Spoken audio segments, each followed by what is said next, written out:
Bharatiya Janata party के क्षेत्रीय अध्यक्ष श्री रजनीकांत माहेश्वरी जी, जिला के अध्यक्ष श्री प्रदीप सिंह चौहान जी,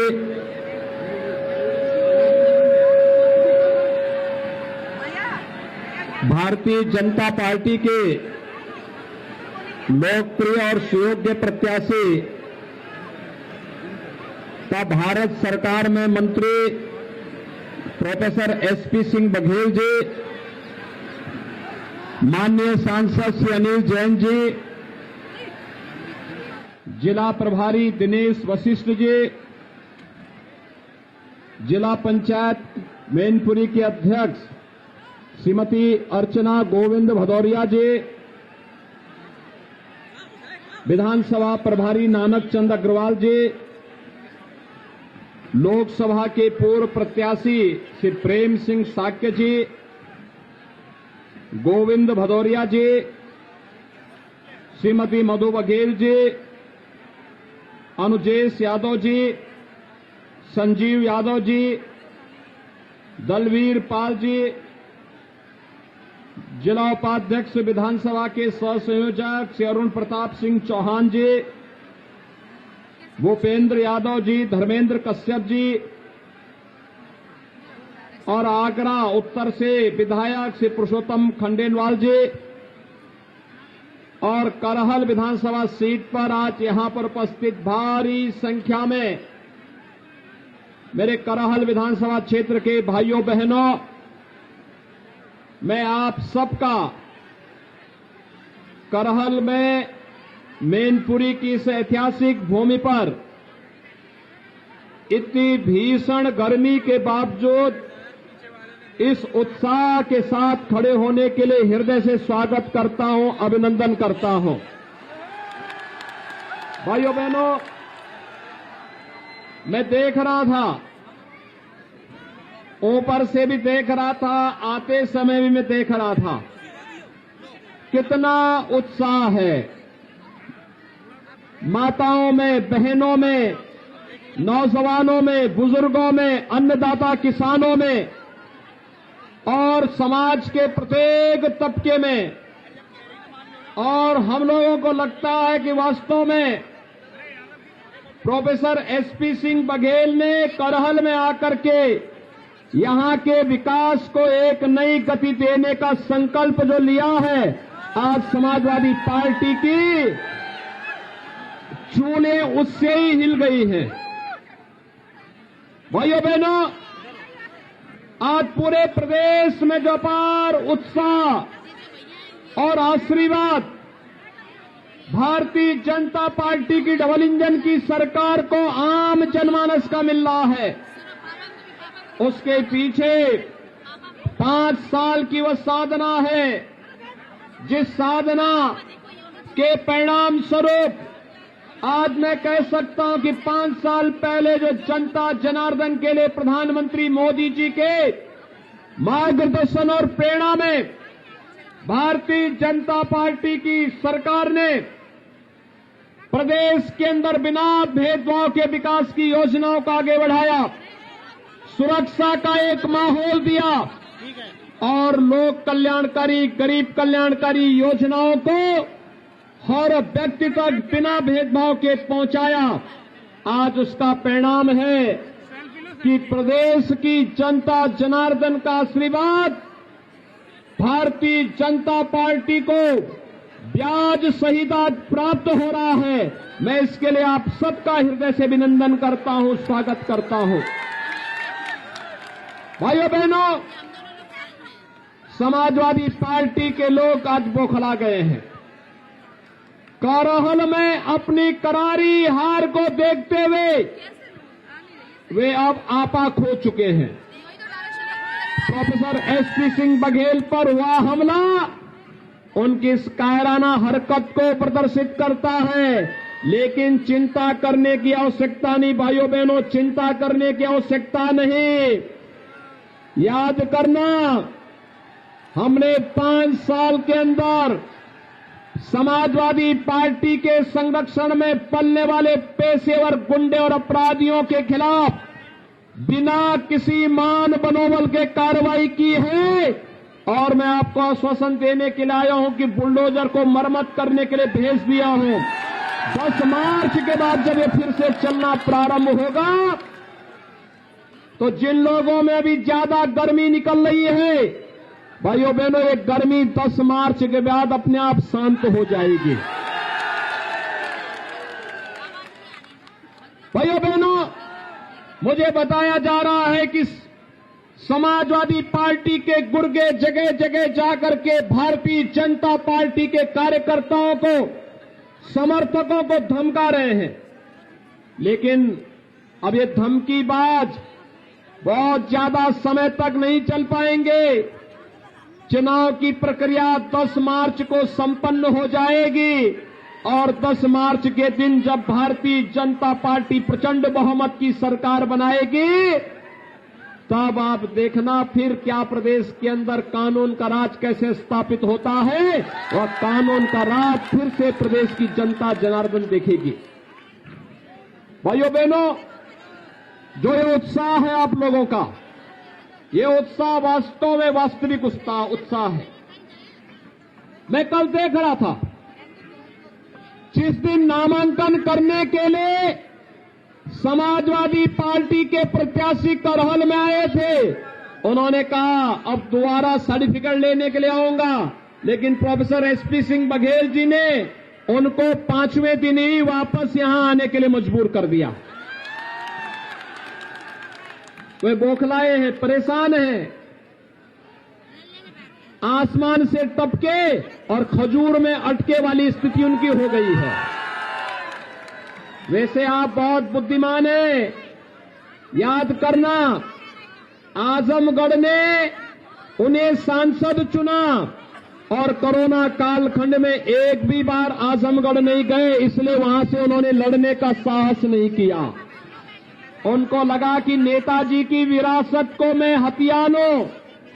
एक तो आप देख रहे होंगे, मुझे कल एक तस्वीर से आज के समाचार पत्रों में बड़ी हंसी आई और बड़ी मैं अफसोस भी कर रहा था। बेचारा शिवपाल जो प्रदेश का नेता था, कल उसको बैठने के लिए कुर्सी भी नहीं मिली। कैसे वहां कुर्सी नहीं मिली और वह मुंह लटकाए बैठा था। क्या दुर्गति थी उसकी। और वह दुर्गति देखते हुए मुझे तो कल बड़ा लग रहा था कि कहां ये प्रदेश भर में घूमता था, हजारों लोग उनके साथ जाते थे। नेताजी का प्रमुख सिपा सालार हुआ करता था और कल उस बेचारे को कुर्सी का हत्था मिला बैठने के लिए, कुर्सी का हत्था। यानी आज के दिन पर अगर किसी व्यक्ति को आप दुर्गति का जीता जागता नमूना देख सकते हैं तो शिवपाल यादव उसका एक जीता जागता नमूना आपको मिल जाएगा। और दूसरा, नेताजी भी बहुत होशियार हैं। कल वे आए थे, वे जानते हैं करहल की जनता फैसला कर चुकी है कि प्रोफेसर एसपी सिंह बघेल ही उनका नेता होगा। तो नेताजी ने कल यही कहा कि भाई ठीक है, तुम लोग जो चाहो तय कर लो, अपना विधायक चुन लो। दूसरा व्यक्ति बोला जा रहा है कि नाम बोल दीजिए, नाम बोल दीजिए। वो कह रहे कौन लड़ रहा है यहां से सपा का प्रत्याशी, मुझे तो पता ही नहीं है। अब ये दुर्गति हो गई हो कि बाप पुत्र का नाम न जान रहा हो। तो भाइयों बहनों, ये सपा की पूरे प्रदेश के अंदर की दुर्गति को भी प्रदर्शित करता है। और इसीलिए आज मैं आपका आह्वान करने के लिए आया हूं कि भाइयों बहनों, मैनपुरी में पहली बार भारतीय जनता पार्टी 4 की 4 सीटों पर अपनी विजय पताका फहराएगी। मैनपुरी है, करहल है, भोगांव है, किसनी है, चारों पर भारतीय जनता पार्टी जीतेगी।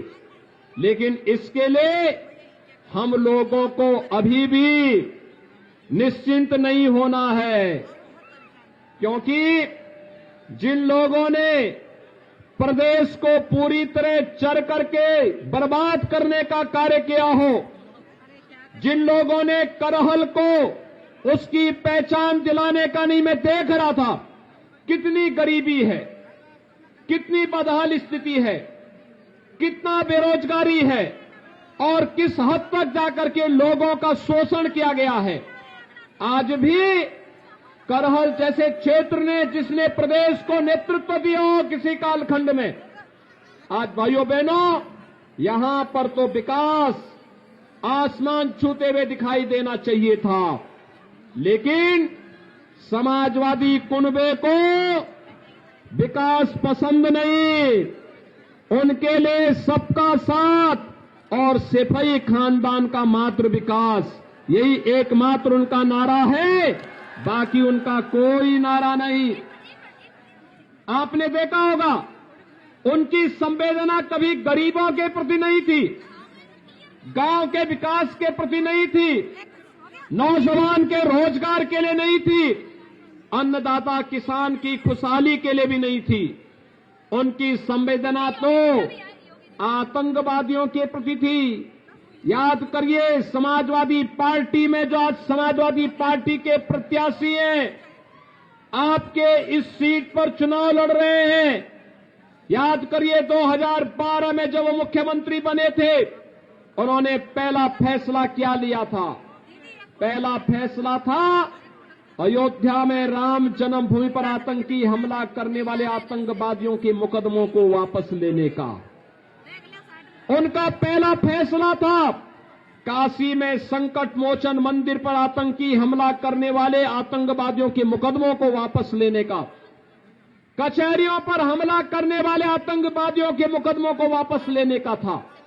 लेकिन भाइयों बहनों, आपके आशीर्वाद से, प्रधानमंत्री मोदी जी के आह्वान पर, जब उत्तर प्रदेश की जनता ने 2017 में भारतीय जनता पार्टी की सरकार बनाई और प्रोफेसर एसपी सिंह बघेल जी उस समय मंत्रिमंडल में मेरे सहयोगी बने, हमने पहला निर्णय लिया था उत्तर प्रदेश के 86 लाख किसानों का 36,000 करोड़ रुपए कर्ज माफी का। याद करिए आपके मैनपुरी के भी हजारों किसानों का कर्ज माफ हुआ था। याद करिए मैनपुरी के हजारों किसानों का कर्ज माफ हुआ था। और आज प्रधानमंत्री किसान सम्मान निधि का लाभ भी यहां के लाखों किसान प्राप्त कर रहे हैं। हमारी संवेदना किसानों के प्रति थी, हमारी संवेदना बेटियों की सुरक्षा के लिए थी। हर बेटी सुरक्षित रहेगी, इसके लिए एंटी रोमियो स्क्वाड का गठन हमारी सरकार ने उस समय किया था। और भाइयों बहनों, समाजवादी पार्टी की सरकार ने इस पूरे क्षेत्र को डार्क जोन घोषित कर दिया था। और भाइयों बहनों, हमारी सरकार आई, डार्क जोन से मुक्त करते हुए हम लोगों ने किसानों के खेत में पानी पहुंचाने की कार्रवाई को आगे बढ़ाया है। और अभी तो हम लोग भाइयों बहनों पंचनद परियोजना को आगे बढ़ाने का कार्य कर रहे हैं। पंचनद की परियोजना आगे बढ़ेगी, मैनपुरी के हर घर में शुद्ध पेयजल, घर घर घर नल की योजना पहुंचाने का काम भी हम लोग करने जा रहे हैं। भाइयों बहनों, विकास की अपनी एक सोच होती है, विकास की अपनी एक सोच होती है। आज उत्तर प्रदेश तेजी के साथ आगे बढ़ता हुआ दिखाई दे रहा है। आज उत्तर प्रदेश विकास की एक नई बुलंदियों को छू रहा है। आज उत्तर प्रदेश के अंदर व्यापारी सुरक्षित है, हमारे नौजवान के भविष्य के साथ कोई खिलवाड़ नहीं कर सकता, बहन बेटियों की इज्जत के साथ कोई खिलवाड़ नहीं कर सकता, बात बात को लेके कोई दंगा फसाद नहीं कर सकता। आज उत्तर प्रदेश के अंदर कर्फ्यू नहीं लगता। आज तो भाइयों बहनों व्यापारियों पर कोई बमबाजी भी नहीं कर सकता। आज उत्तर प्रदेश के अंदर कर्फ्यू का स्थान कांवड़ यात्रा ने ले लिया है और बमबाजी का स्थान आज जब कांवड़ यात्री हर हर बम बम का नारा लगाते हुए चलता है, तो उत्तर प्रदेश की नई पहचान बन गया है। भाइयों बहनों, पहले मुख्यमंत्री बनते थे, मंत्री बनते थे, अपना स्वयं का बंगला बनाते थे। मैं पूछना चाहता हूं, समाजवादी पार्टी से मैं पूछना चाहता हूं कि 4 बार प्रदेश के अंदर उन्हें सरकार बनाने का अवसर प्राप्त हुआ। इन 4 बारों में उनकी उपलब्धि क्या है?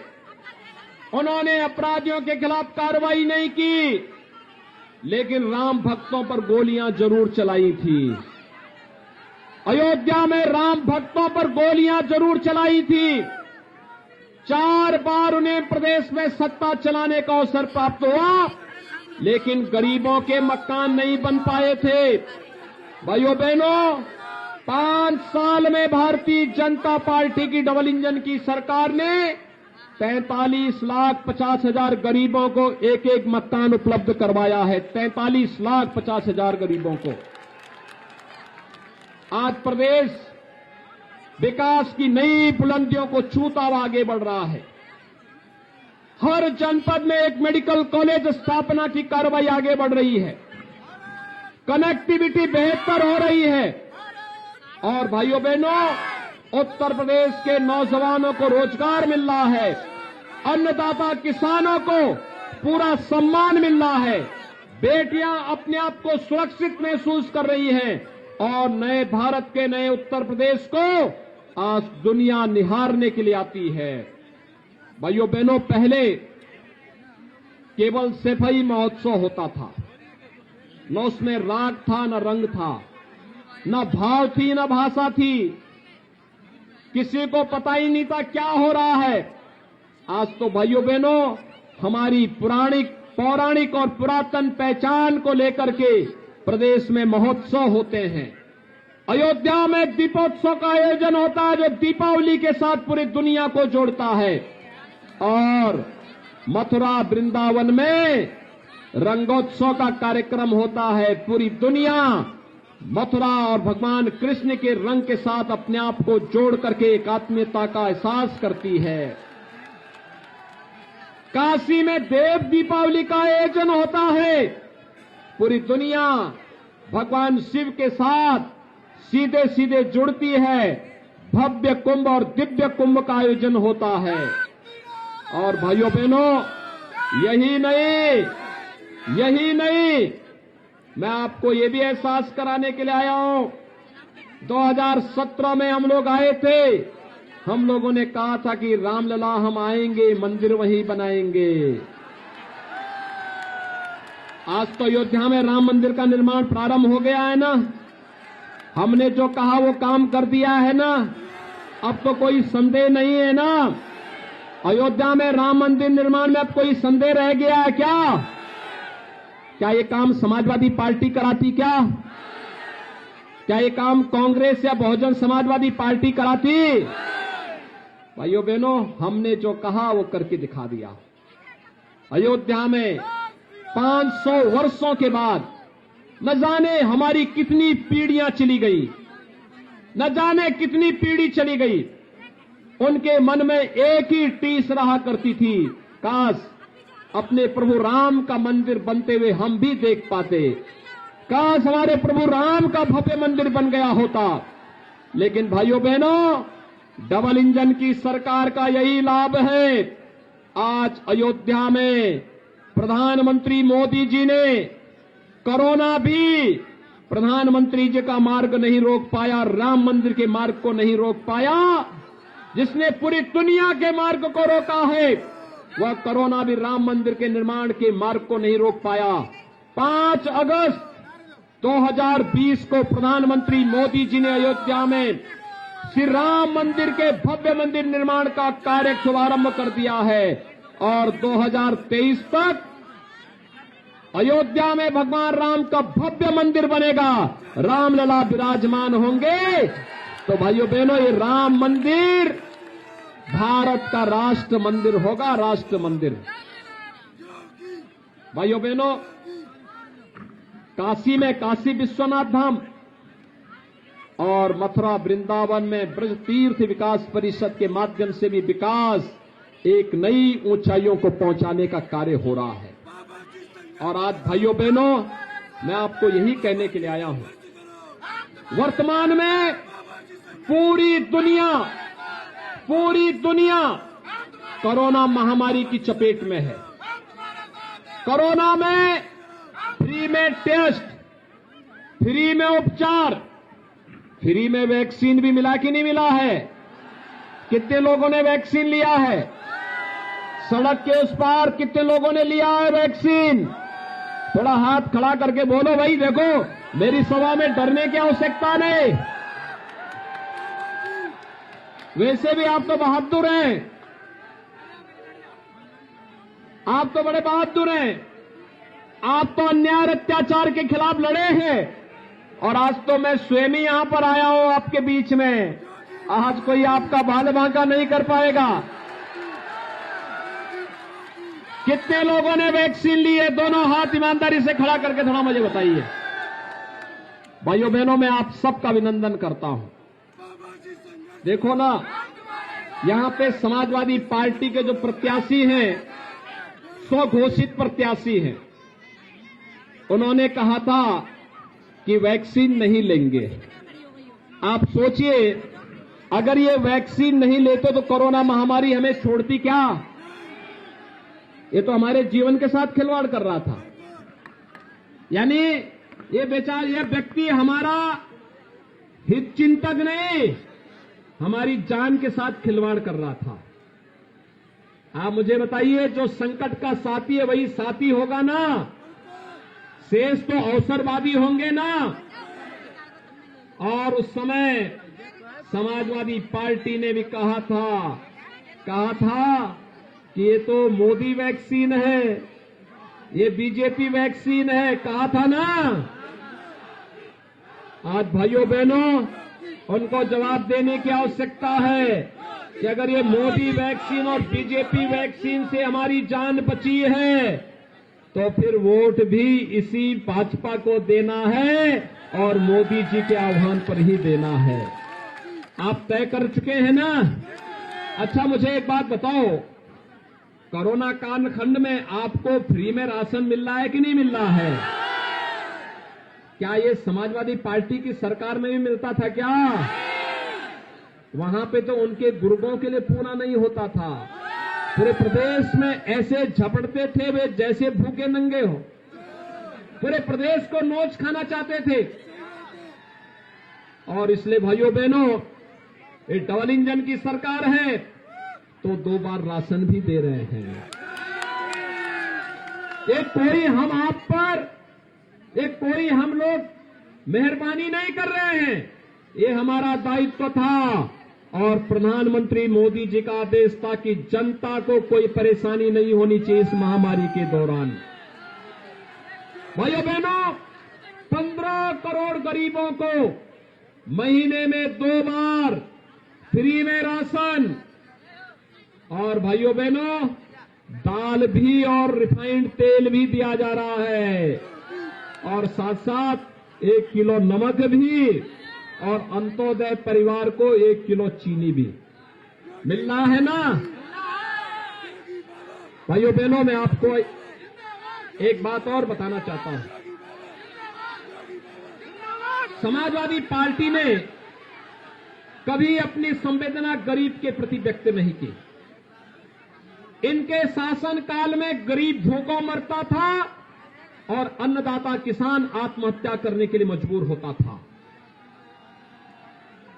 आज मैं कह सकता हूं, जब 5 साल का कार्यकाल भारतीय जनता पार्टी की डबल इंजन की सरकार का पूरा होने जा रहा है, आज मैं कह सकता हूं कि हमारे यहां कोई गरीब भूखों नहीं मर सकता है और कोई अन्नदाता किसान पैसे के अभाव में आत्महत्या नहीं करेगा, क्योंकि हम तो प्रदेश के अंदर 2 करोड़ 54 लाख किसानों को प्रधानमंत्री किसान सम्मान निधि में सालाना 6,000 रुपए उनके खाते में डाल रहे हैं।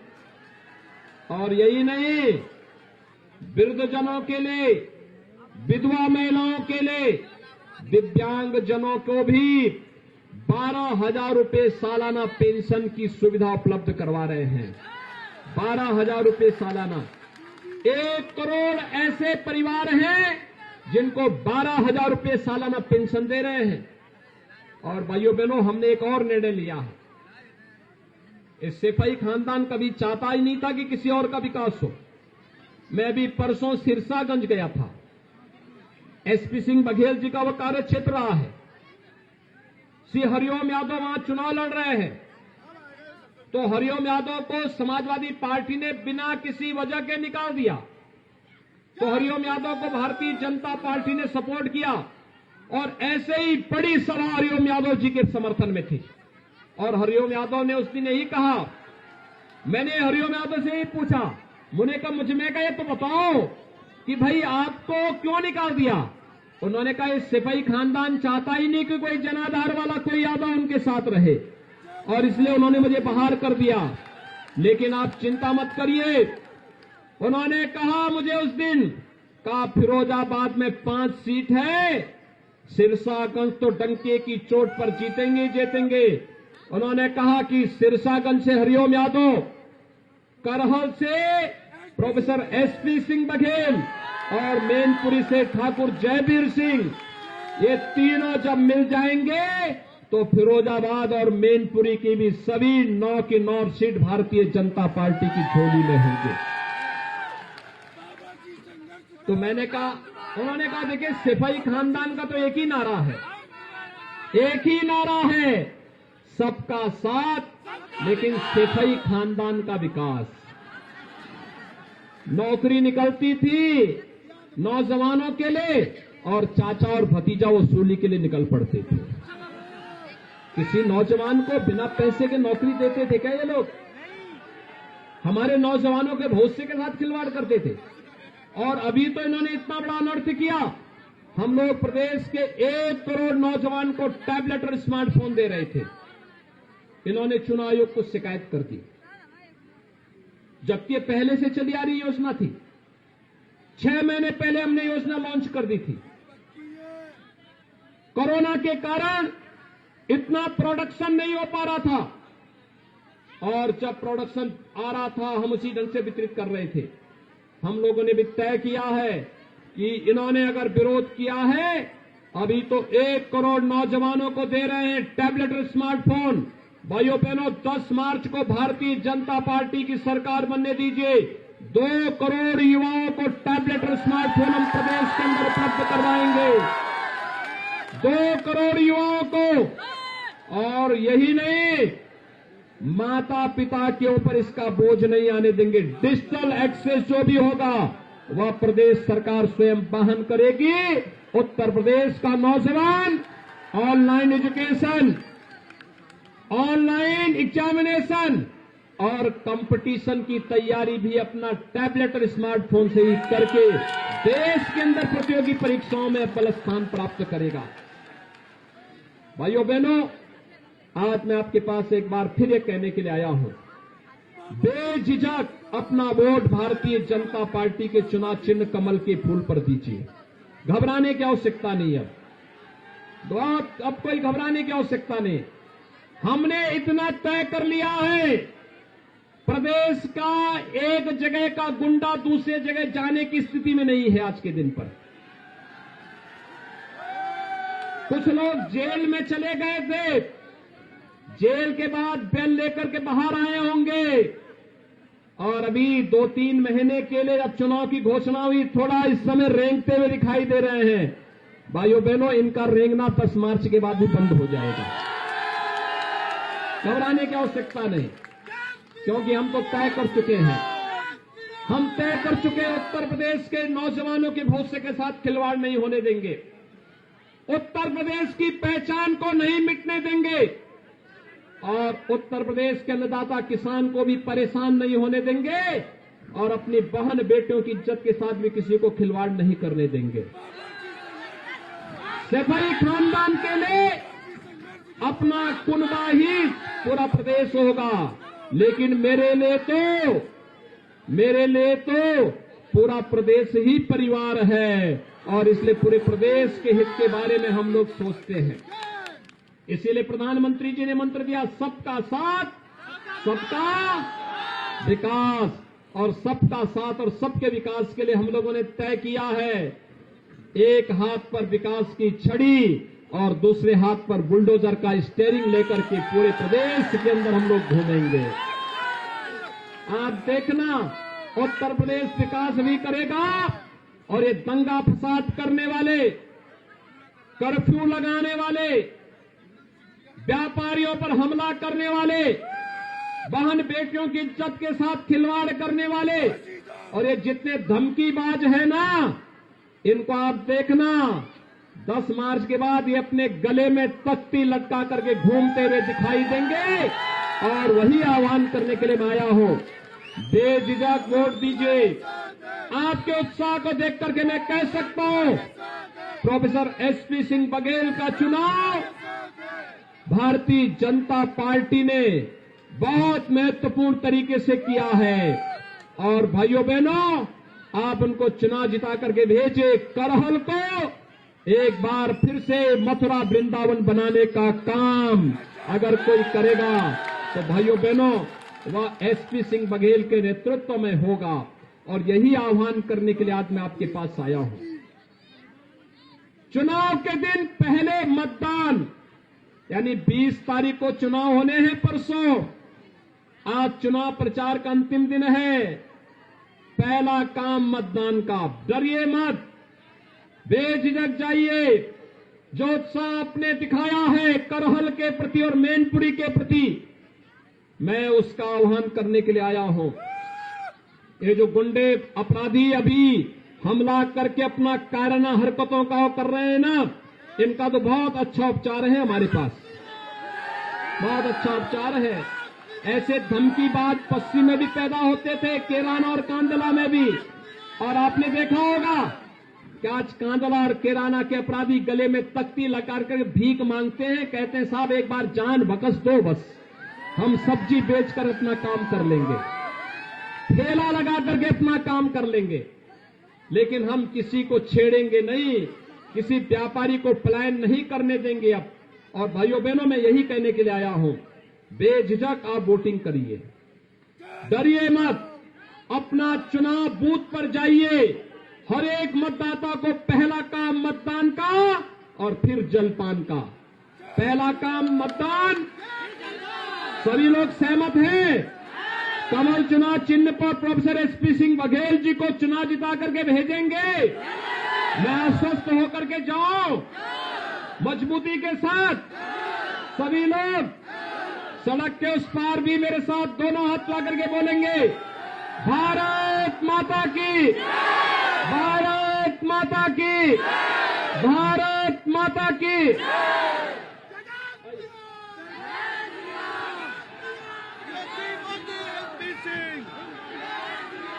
योगी मोदी एसपी सिंह, योगी मोदी एसपी सिंह।